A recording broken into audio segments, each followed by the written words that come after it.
Welcome to my YouTube channel. நம்ம channel இப்போ என்ன பார்க்குறதுக்கு முன்னாடி நம்ம சேனலை இது வரைக்கும் நீங்கள் சப்ஸ்கிரைப் பண்ணலைன்னா நம்ம சேனலை சப்ஸ்கிரைப் பண்ணிட்டு அந்த பெல் ஐக்கனை கிளிக் பண்ணிக்கங்க. அப்படின்னா அதான் நம்ம போடுற வீடியோ உங்களுக்கு அடிக்கடி வந்துகிட்டே இருக்கும், நீங்கள் பார்த்து என்ஜாய் பண்ணிகிட்டே இருக்கலாம். அப்போ நம்ம இந்த வீடியோவில் என்ன பார்க்க போகிறோன்னா, அதாவது ஐசிசி சாம்பியன் டிராஃபி இந்த மாதம் நடக்க போகுது. அதில் வந்து பார்த்திங்கன்னா இந்த பேட் கமின்ஸ், ஆஸ்திரேலியாவோட கேப்டன் பேட் கமின்ஸ் என்ன பண்ணியிருக்காருன்னா, ஐசிசி சாம்பியன் டிராஃபிக்கு வந்து ஒரு ஏடு பண்ணியிருக்காரு. அட்வர்டைஸ்மெண்ட் பண்ணும்போது அவர் என்னன்னா அதாவது நம்ம இந்தியாவிலேயே ஒரு சூப்பர் ஸ்டார், ஒரு லெஜெண்டரி கிரிக்கெட் கோலியை வந்து ஒரு கலாய்க்கிற மாதிரி நான் சொல்லியிருக்கேன். Hey Kohli, I have never seen my slowly அப்படின்னு சொல்லி அவரை வந்து கலாய்ச்சிருக்காப்புல. அதாவது நீங்கள் ஸ்லோவாக பேட்டிங் செய்கிறத வந்து நான் பார்த்ததே இல்லை அப்படின்னு சொல்லி கலாய்ச்சிருக்காரு. அதாவது ஆஸ்திரேலியா வந்து டெஸ்ட்டு போயிருந்தாங்க, அதில் வந்து ஒட்டுமொத்த வீரர்கள் யாருமே ஆடலைன்னு சொல்லிட்டு அவரை எல்லாத்தையுமே வந்து ரஞ்சி டிராஃபியில் ஆட வச்சதே நம்ம பேட் கமின்ஸ் தான். இதுக்கு முன்னாடி 2023 ஓடிய வேர்ல்டு கப்லேயும் 1.6 பில்லியன் பீப்புள்ஸை கண்ணீரால் மூழ்க விட்டதும் அதே பேட் கமின்ஸ் தான்.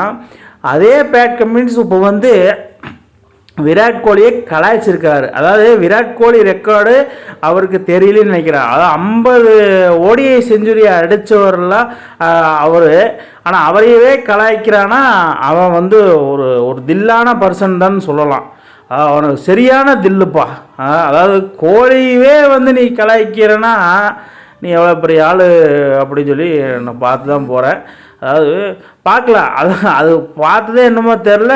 ஐசிசி சாம்பியன் டிராஃபிக்கு அவர் வந்து ரூல்ட் அவுட்டு வந்து கர்மா இஸ் பூமாரங் அந்த மாதிரி வந்து ரூல்ட் அவுட்டு.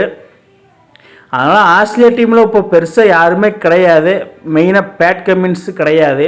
அதாவது ஒரு கப்பை வந்து வின் பண்ணிவிட்டு ஒரு ஒட்டுமொத்த பிளேயரையும் ரஞ்சி டிராஃபி ஆட வச்சு அவரோட கெரியரை வந்து க்ளோஸ் பண்ணி ரஞ்சி டிராஃபி 13-18 வருஷம் கழிச்சு ஆட வச்சது பேட் கமின்ஸுக்கு சரியான தில்லு தான்.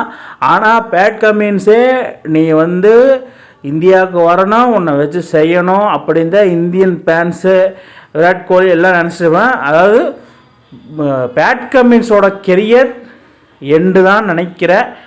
எப்படின்னு கொஞ்சம் வெயிட் பண்ணி பொறுத்திருந்து தான் பார்க்கணும். அதாவது விராட் கோலி வந்து பேட் கமின்ஸோட பவுலிங்கை என்ன பண்ணுவார், ஐசிசி சாம்பியன் டிராஃபியில் அவர் இல்லை, அதை மனசில் வச்சுட்டு ஆஸ்திரேலியாவை தும்சம் பண்ண போகிறாரு. அது மட்டும் எனக்கு தெரியும்.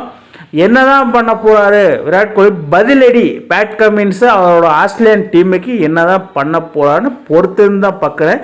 மக்களே, நீங்கள் என்ன சொல்கிறீங்க?